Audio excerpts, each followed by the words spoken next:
ഛത്തീസ്ഗഡ് ബസ്തറിൽ മാവോയിസ്റ്റുകളും പോലീസും തമ്മിൽ ഏറ്റുമുട്ടി എന്നൊരു റിപ്പോർട്ട് ഈ ഒരു ഘട്ടത്തിൽ പങ്കുവെക്കേണ്ടതായിട്ടുണ്ട്. 4 മാവോയിസ്റ്റുകളെ വധിച്ചു. ഏറ്റുമുട്ടലിൽ ഒരു പോലീസ് ഉദ്യോഗസ്ഥനും കൂടി കൊല്ലപ്പെട്ടു എന്നറിയാൻ സാധിക്കുന്നുണ്ട്. ഗൗതം അനന്തനാരായണൻ ചേരുന്നുണ്ട്. ഗൗതം, ഛത്തീസ്ഗഡിൽ ഏറ്റുമുട്ടലിൽ മാവോയിസ്റ്റുകളെ വധിച്ചു എന്നൊരു വിവരം പുറത്തേക്ക് വരികയാണ്. അതോടൊപ്പം തന്നെ ഒരു പോലീസ് ഉദ്യോഗസ്ഥൻ കൂടി ഈ ഒരു ഏറ്റുമുട്ടലിൽ കൊല്ലപ്പെട്ടു എന്നും അറിയാൻ സാധിക്കുന്നുണ്ട്. എന്തൊക്കെയാണ് വിവരങ്ങൾ?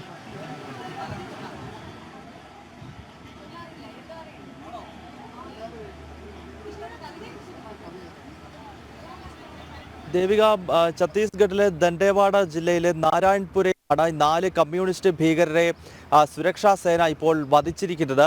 ഇന്നലെ വൈകുന്നേരം മുതലാണ് നാരായൺപുരയിലെ വനമേഖലയിൽ കമ്മ്യൂണിസ്റ്റ് ഭീകരർക്കായി സുരക്ഷാ സേന തിരച്ചിൽ ആരംഭിച്ചത്. ആ തിരച്ചിലിനൊടുവിൽ ഇന്നലെ രാത്രിയിൽ രൂക്ഷമായ ഏറ്റുമുട്ടലിനുണ്ടായി. ആ ഏറ്റുമുട്ടലിനിടയിലാണ് 4 നക്സലുകളെ സുരക്ഷാ സേന വധിച്ചിരിക്കുന്നത്. ഇവരിൽ നിന്നും AK-47 തോക്കുകളും അതോടൊപ്പം തന്നെ നിരവധി സ്ഫോടക വസ്തുക്കളും പിടിച്ചെടുത്തു എന്നാണ് ഛത്തീസ്ഗഡ് പോലീസ് അറിയിക്കുന്നത്. ഒപ്പം ഈ ഏറ്റുമുട്ടലിനിടയിൽ ഒരു ഡിസ്ട്രിക്ട് റിസർവ് ഗാർഡിൻ്റെ ഒരു കോൺസ്റ്റബിള് വീരമൃത്യു വരിക്കുന്ന സംഭവം ഉണ്ടായിട്ടുണ്ട്. പ്രദേശത്ത് ഇപ്പോഴും തിരച്ചിൽ നടന്നുകൊണ്ടിരിക്കുകയാണ്. കേന്ദ്ര ആഭ്യന്തര മന്ത്രാലയത്തിൻ്റെ നിർദ്ദേശം എന്നത് അടുത്ത വർഷം മാർച്ച് മാസത്തോടുകൂടി നമ്മുടെ രാജ്യത്തെ പൂർണ്ണമായും കമ്മ്യൂണിസ്റ്റ് ഭീകരമുക്തമാക്കുക എന്നതാണ് ലക്ഷ്യം. അതായത് മാവോയിസ്റ്റുകളും അതോടൊപ്പം നക്സലുകളും അടങ്ങുന്ന കമ്മ്യൂണിസ്റ്റ് ഭീകര സംഘടനകളുടെ പ്രവർത്തനങ്ങളെ പൂർണ്ണമായി അമർച്ച ചെയ്യുക എന്നത് കേന്ദ്ര ആഭ്യന്തരമന്ത്രി അമിത്ഷായുടെ നിർദ്ദേശമാണ്. ഇതിൻ്റെ അടിസ്ഥാനത്തിലാണ് ഈ കമ്മ്യൂണിസ്റ്റ് ഭീകര സംഘടനകൾക്ക് സ്വാധീനമുള്ള ഛത്തീസ്ഗഡ്,